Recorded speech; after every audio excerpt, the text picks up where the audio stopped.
It started as a dare. My friends and I had always loved ghost stories, but none of us actually believed in them. We were young, reckless, and thought we were invincible. So when Jake suggested we visit the old Willow Hill Cemetery at midnight, I laughed it off. "What's the worst that could happen?" I had joked. Willow Hill was an old abandoned graveyard on the outskirts of town. Most people avoided it, saying it was cursed, haunted, or just plain unlucky. But we were too stupid to care. So that night, we drove up the winding, fog-covered road leading to the cemetery. The iron gates were rusted open, hanging loose on their hinges. The air was cold, too cold for a summer night. As we stepped inside, a strange silence fell over us. The crickets stopped chirping. The wind died down. It was as if the whole world was holding its breath. The whispering grave. We wandered between the cracked tombstones, laughing and making dumb jokes to shake off the unease. Then we found it. An old moss-covered headstone with a deep crack down the middle. The name had worn away, leaving only the date, 1896. That's when Jake dared me to do it. "Go ahead," he smirked. "Knock on the grave and ask if anyone's home." I should have said no. I should have walked away. But I didn't. Grinning, I knelt down, knocked lightly on the stone, and whispered, "Anybody home?" The moment the words left my mouth, a gust of wind slammed through the cemetery, howling between the trees. The leaves rustled violently, and I swear, I heard something whisper back. It was too soft to make out, but the voice was right next to me. Something changed that night. We didn't stick around. We bolted back to the car, laughing nervously, but I couldn't shake the feeling that something wasn't right. When I got home, my room felt different.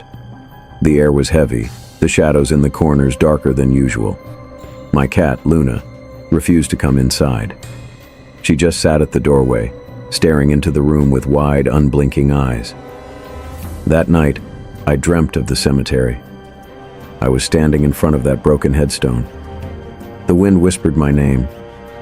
Then in the dream, I turned around and saw something standing in the trees. Tall, shadowed, watching.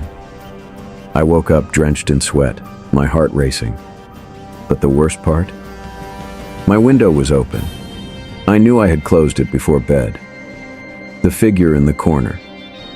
The days that followed were worse. I started feeling like I wasn't alone, like someone was watching me. I'd hear footsteps in the hall at night, faint knocks on my walls, and whispers I couldn't quite understand. Luna refused to come near me anymore. One night I was brushing my teeth when I saw it. In the mirror, just behind me, a shadow. Not my shadow. It was too tall, too thin, its head tilted at an unnatural angle. The moment I turned around, it was gone. I barely slept that night. Every time I closed my eyes, I felt a presence standing at the foot of my bed, waiting. The breaking point. The final straw came 3 nights later. I woke up freezing.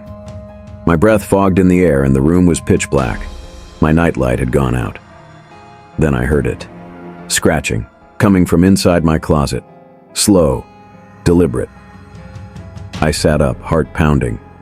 The scratching stopped. Silence. Then from the darkness of my room, a voice whispered, "Let me in." I ran. I didn't even stop to grab my phone. I just bolted out of my house, jumped into my car, and drove. I didn't care where. I just needed to get away. The cleansing. The next morning, I called my grandmother. She was deeply religious and believed in spirits, curses, and things unseen. When I told her what had happened, she didn't even sound surprised.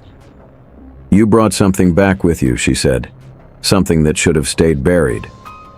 She came over immediately, bringing a bundle of sage, holy water, and an old book filled with prayers. She walked through every room of my house, burning the sage and whispering in a language I didn't understand. When she reached my closet, she paused. Her face paled. Then she threw a handful of salt inside and slammed the door shut. After that night, things started to return to normal. The air in my house felt lighter, my room warmer. Luna finally came back inside. The feeling of being watched was gone. But I'll never forget what my grandmother said before she left. "Never go back to that cemetery," she warned. "There are things in this world that don't belong with the living." And to this day, I still wonder, if I hadn't left my house that night, would it have ever let me go?